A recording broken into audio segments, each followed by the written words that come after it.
founding of the United States, talked about the Civil War, and then the third trial. And what's interesting is, these are events that have occurred, that did occur after that. It also, if you look at the third trial, it's very close to where the world is today. And what is the essence of that third trial? That essentially the world becomes polarized against the United States and comes after the United States. And if you look at the actions of our government and our banking system today, you can absolutely see some parallels. And the fact that, our government is gearing up for a third world war, that there are people in the administration presently who really would love to isolate Russia in world politics, using the rest of the world, especially pitting China against Russia, and in the Obama administration, there's a lot there. It wouldn't take much for something like this to occur, and it's worth noting, if nothing else. For Americans, is there anything in your mind that we can do to help? For Americans, we have to practice self-government. If I would say anything, I would say go to the library, go online, and the first thing you should do is read out loud the Declaration of Independence. Tell me if that doesn't make sense today, as it did then. Just replace King George with the Federal Reserve. Tell me if it doesn't make any sense. Start there. Remember who you are. That's the birth certificate, the Declaration of Independence. It's all about remembering who you are and then getting fired up and saying, you know what? Yeah, we've got to do something, because our generation, we cannot drop the ball. We cannot saddle our children and our grandchildren with a horrible socialism that infallibly will move into fascism, corporate fascism. We just simply can't do that. It is unconscionable for us to just do nothing. We have to do something, because future generations will be livid with us if we don't do something. And this is our time to basically set things right. And again, I want to stress, this isn't really so much about the government as it is the program.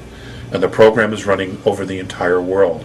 It's just right now, in order to set up a global world government, we're the target. America is in the crosshairs. And, we need to create our own crosshairs and focus them back on them. You've said that this conflict over Earth is being very well managed by both opposing forces of ETs, the benevolents and the regressives. What do you mean by this? Well, we don't see any of it. We don't see the open warfare or the clashes that are occurring, simply because it's being so managed that it's out of our sight. Some of it is actually taking place on a higher dimensional frequency that we don't actually see it. But there have been incursions into third density, that we are in fact aware of, which is why there have been recovered crashes, because they've been shot down. So it's being well managed,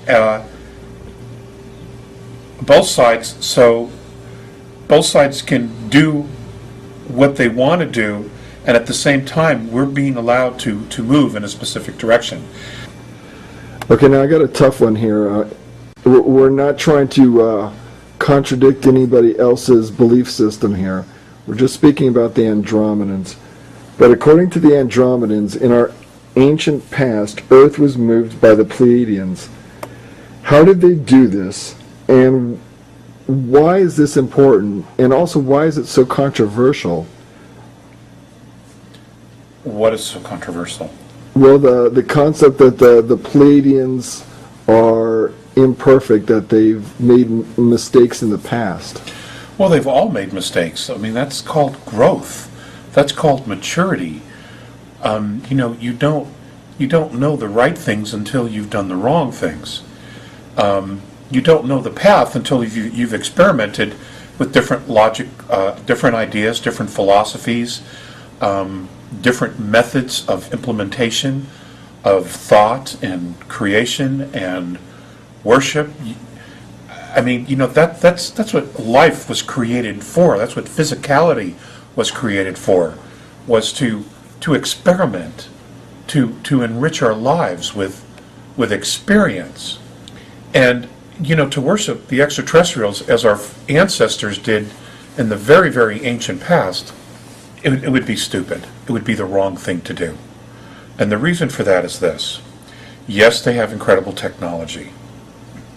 Yes, they have enormous wisdom about space, about life, and there's a zillion things they could teach us.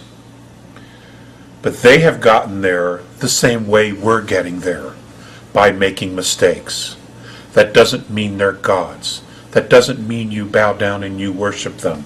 They have made their mistakes, and in many of them they're still making mistakes. Now, the reason you've asked the question, obviously, is that the A's have been somewhat critical of the mistakes the Pleiadians have made in the past here on Earth.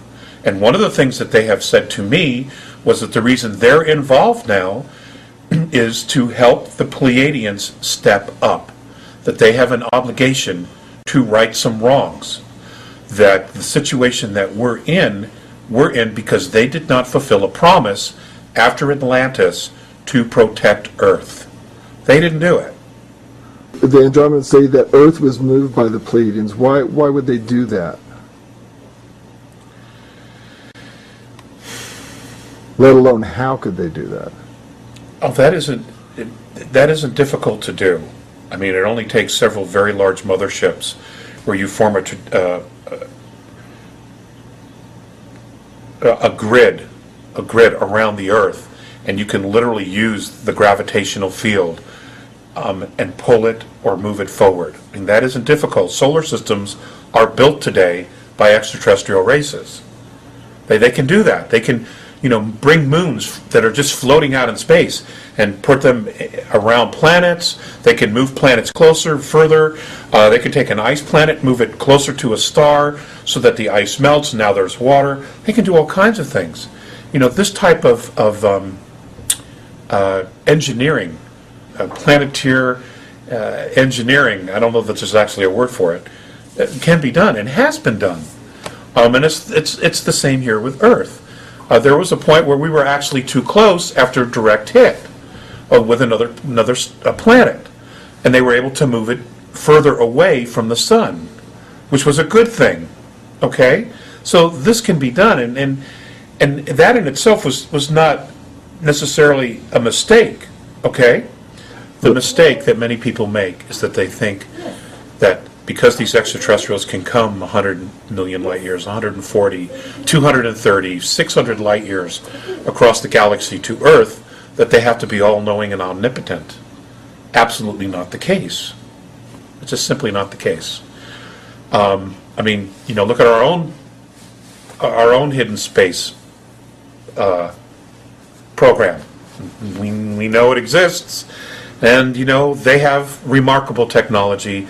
And they have probably, in all realistic, have tried to leave the solar system and could leave the solar system to travel to other stars. We have the technology, the Montauk information, the star chambers information. We have enormous technology that we've reverse engineered. But it's one thing to have the technology. It's another thing to have spiritual wisdom. And that's where we're really in trouble here. Is we don't have the spiritual wisdom to know how to use these tools. And we're like new kids on the block who get that brand new Stingray bike, and the first thing we do is run through the intersection, with it. Cars hitting the brakes and horns blowing and, people screaming, watch out, because we don't know what we're doing, And this is where it creates problems for other races, especially, Rick, especially when you look at the Earth herself and you look at all the issues that are going on Earth that we just simply don't want to resolve. We refuse to resolve. And here we are going to just leave Earth and take that energy